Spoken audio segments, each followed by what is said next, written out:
4 ሚሊዮን ብር የሚያወጣ ቤት በግማሽ ዋጋ ብቻ በ2 ሚሊዮን ብር መግዛት እንደሚቻል ያውቃሉ? ቀሪውን 2 ሚሊዮን ብር የኢትዮጵያ ንግድ ባንክ ይሸፍንልዎታል። ነገር ግን ይህ እድል እንዳያመልጡት በስራ ልምዶና በደሞዞ ላይ ማሟላት የሚገቡት ነገሮች አሉ። ቪዲዮውን እስከ መጨረሻው ከተከታተሉ ሁሉንም ዝርዝር መረጃዎች ያገኛሉ። የኢትዮጵያ ንግድ ባንክ ለአዲስ ቤት መግዣ፣ ለቤት መስሪያ ወይም ለነባር ቤት ማደሻ የሚሆን የመኖሪያ ቤት ብድር ወይም ሞርጌጅ ሎን እያቀረበ ይገኛል።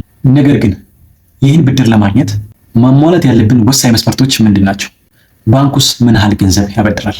ዛሬ የምናየው የኢትዮጵያ ንግድ ባንክ ያዘጋጀውን በዚህ ዓመት ያዘጋጀውና ይፋ ያደረገውን አዲሱን የኮንሱመር ሎን ብድር ነው። የቤትና የመኪና ብድር የኢትዮጵያ ንግድ ባንክ አዘጋጅቷል።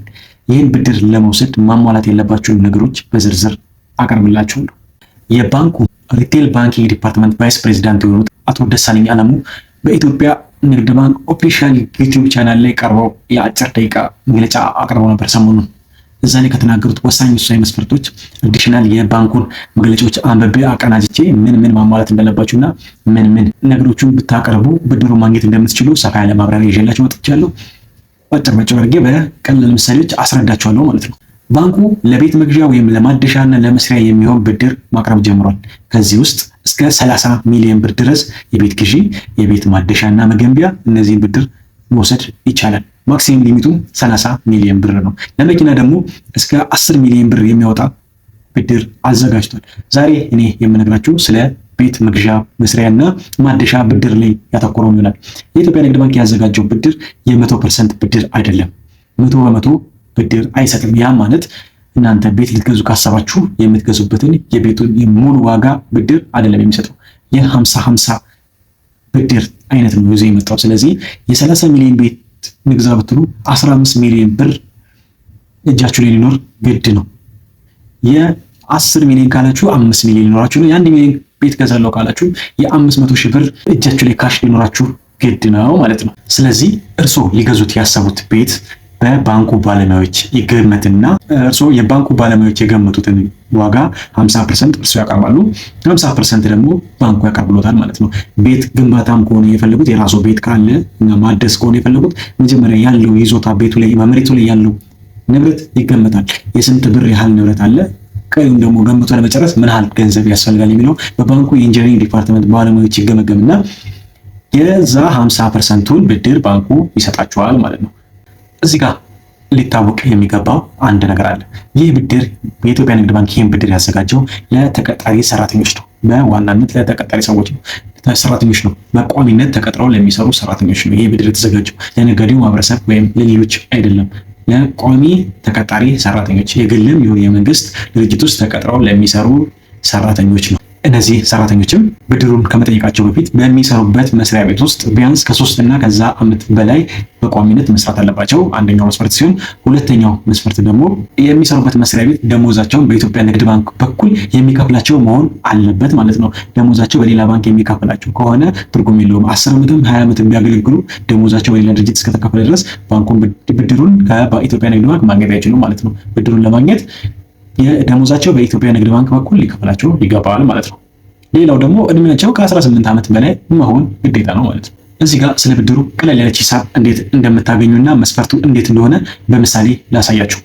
ለምሳሌ ማለት ነው ልትገዙት ያሰባችሁት ቤት ዋጋው 4 ሚሊዮን ብር የሚያወጣ ቢሆን እናንተ ሚኒመም 2 ሚሊዮን ብር ሊኖራችሁ ግድ ነው ማለት ነው በካሽ። ቀሪውን 2 ሚሊዮን ብር ማለትም 50%ቱን የኢትዮጵያ ንግድ ባንክ ይሰጣችኋል ማለት ነው። በብድር መልክ በ10 ዓመት ውስጥ ተከፍሎ የሚያልቅ 2 ሚሊዮን ብር ይሰጣችኋል ማለት ነው።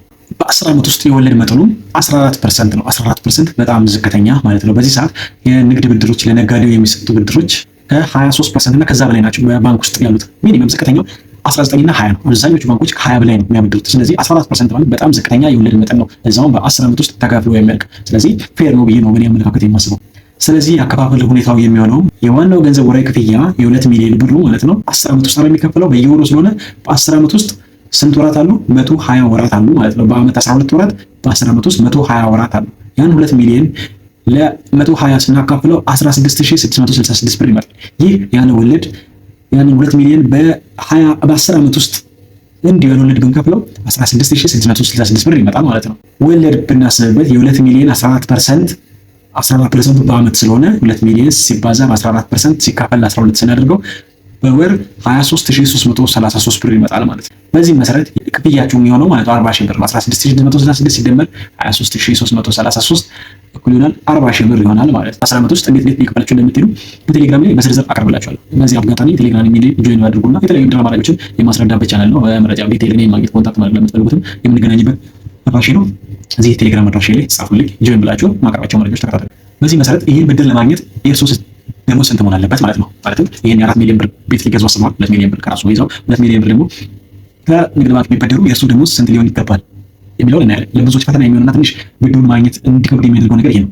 በባንኩ መመሪያ መሰረት የብድሩ ወርሃዊ ክፍያ ከደሞዙ 50% በሁለት ይለበት ይላል። ከደሞዙ 50% በሁለት ይለበት። ስለዚህ ባየነው ምሳሌ መሰረት የመጀመሪያው ክፍያ 40 ሺህ ብር ለመሸፈን የእርሱ ደሞዝ ወርሃዊ መሰረታዊ ደሞዙ ቢያንስ 80 ሺህ ብር መሆን አለበት ማለት ነው። የ80 ሺህ ብር 50% ነው 40 ሺህ ብር የሚሆነው። በየወሩ 40 ሺህ ብር ለመክፈል የእርሱ ደሞዝ ከ50% በላይ መሆን አለበት። በግለሰብ ደረጃ ለመግዛት በጣም ፈታኝ ነው የሚሆነው ማለት እንዳያማጥረው እንዳይበላግፋው የሚባለው አይነት ነው የሚመስለው። ነገር ግን እንደሌላ አማራጭ ለባለትዳሮች ጥሩ አማራጭ አለው። ይህ 80 ሺህ የሚለው የሁለታችሁ የባልና ሚስት ደሞዝ እንዲደመር ታሳቢ ይደረጋል። የሁለታችሁ ደሞዝተኛ ከሆናችሁ የሁለታችሁ ደሞዝ ተደምሮ 80 ሺህ ከሆነ ብድሩን እንደዛ ከፍላችሁ መውሰድ ትችላላችሁ። ሆነም ቀረም ይህንን መስፈርት አሟልታችሁ መበደር የምትፈልጉ ሰዎች ምን ይዛችሁ ሄዳችሁ መጠየቅና ማናገር እንደምትችሉ ልንገራችሁ። 4 ሚሊዮን ምሳሌ ሰጠው እንጂ የ1 ሚሊዮን ልትገዙ ከፈለጋችሁ 500 ሺህ ብር እንደየሀገሩና እንደየከተማው ስለሚገኝ ብድሩ ይህን ብድር ለማግኘት ቦታ አይወስነውም። የኢትዮጵያ ንግድ ባንክ ቅርንጫፍ ባለበት በየትኛውም ከተማ የገጠር ቤት ብቻ አይቻልም እንጂ የከተማ የሚባል ይዞታ ውስጥ ያሉ ሰዎች ሁሉ መግዛት ይችላሉ። የኢትዮጵያ ንግድ ባንክ ያለበት ከተማ አነስተኛ ቢሆን ዞን የሚሆን ወረዳ ላይ መላው ሀገሪቱ ላይ ይህ ብድር አለ። ወደ ባንኩ እነዚህ መስፈርቶች የምታሟሉ ከሆነና ደሞዜ ይችላልኛል መበደር ይችላል አሟላለሁ መስፈርቱን የምትሉ ከሆነ ከመሄዳችሁ በፊት ምን መያዝ እንዳለባችሁ 4 ነገሮች ናቸው። በዋናነት ጥያቄው ከማቅረባችሁ በፊት የሚያስፈልጉ 4 ነገሮች አሉ። እነሱ ምን ናቸው የሚሆኑ ልንገራችሁ። አንደኛ የታደሰ የነዋሪነት መታወቂያ ካርድ ያስፈልጉታል። የሚኖሩበት አካባቢ የታደሰ የመኖሪያ መታወቂያ ካርድ ያስፈልጉታል። ባለትዳር ከሆኑ ከነ ባለቤቱ የሁለታችሁ የታደሰ መታወቂያ ካርድ ያስፈልጋል። ሁለተኛው ተቀጥረው ከሚሰሩበት መስሪያ ቤት የስራ ልምድ ደብዳቤ ቋሚ መሆኑንና የደሞዙን መጠን ጠቅሶ የሚጻፍ ማስረጃ ደብዳቤ ከሚሰሩበት መስሪያ ቤት ያጽፉ ግድ ነው። ይሄንን አጽፈው ይዘው ይያዙ። በሶስተኛነት የጋብቻ የምስክር ወረቀት ቀደም እንዳልኩት ባለትዳር ካልሆኑ አላገባም በሚል ከቀበሌና ከወረዳ አጽፈው ያላገባ ወረቀት ማምጣት አለበት። ባለትዳር ከሆኑ ደግሞ የጋብቻ ሰርቲፊኬት ይሆናል። የጋብቻ ሰርቲፊኬቱን መያዙን አይርሱ። አምስተኛው የማደስ ከሆነ የሚፈልጉት ብድር ቤት ኖሮት ለማደስ ወይም ግንባታ ጀምረው ከሆነ የመጨረሻ ማስፈጸሚያ ከሆነ ብድሩ ካርታ የቦታው ካርታ የይዞታ ካርታ ማረጋገጫ ሊኖሩት ይገባል። ያን ይዘው መቅረብ አለበት። ነገር ግን አዲስ እንዲገዙ ከሆነ የግዢና ሽያጭ ውል ከሻጩ ጋር የተዋዋሉበትን ውል ይዘው ሊቀርቡ ግድ ይላል ማለት ነው። እነዚህ 4 ነገሮች ካሟላችሁ በኋላ ወደ ባንክ ቅርንጫፍ ሄዳችሁ ከስራ አስኪያጁ ጋር ወይም ከብድር ክፍል ሰራተኛ ጋር በመነጋገር ማስፈጸም ትችላላችሁ። ይህ በዚህ ሰዓት እየተተገበረ ያለ ነገር ነው። ይህን መስፈርት ማሟላት ከቻላችሁ ብድሩን መውሰድ ትችላላችሁ። ቅሬታ ካላችሁ 951 ላይ ኢትዮጵያ ንግድ ባንክ በመደወል ማሳወቅ ትችላላችሁ። ለተጨማሪ መረጃ ደግሞ የኢትዮጵያ ንግድ ባንክ ኦፊሻል የዩቲዩብ ቻናል አለ፣ ኮመርሻል ባንክ ኦፍ ኢትዮጵያ የሚል ከ52000 በላይ ሰብስክራይበር ያለበት። እዛ ላይ ብዙ መረጃዎች አሉ ካቀረቧቸው በተጨማሪ። ስለዚህ ያንን አዲሽናል መረጃ ከዛ ቻናል ስር መውሰድ ትችላላችሁ። እንግዲህ የኢትዮጵያ ንግድ ባንክ የቤት መግዣ ብድር መመሪያ ይህን ይመስላል። የቤት ባለቤት የመሆን ህልማችሁን ለማሳካት 50% በመቆጠብ የ3 ዓመት የስራ ልምድን በማቅረብ ይህንን ብድር ማግኘት ትችላላችሁ ማለት ነው። እናንተ ስለዚህ ብድር አሰራር ምን ታስባላችሁ? 50%ን ማምጣት ከባድ ነው ወይስ ቀላል? አስተያየታችሁን ኮሜንት ላይ ጻፉልኝ። ቪዲዮ ጠቃሚ መረጃ እንደሰጣችሁ ተስፋ አደርጋለሁ። ለሌሎች እንዲደርስ ላይክ፣ ሼር፣ ኮሜንት ማድረጋችሁ አትርሱ። ሰብስክራይብ አድርጉኝ። በያላችሁበት ሰላማችሁ ይብዛ።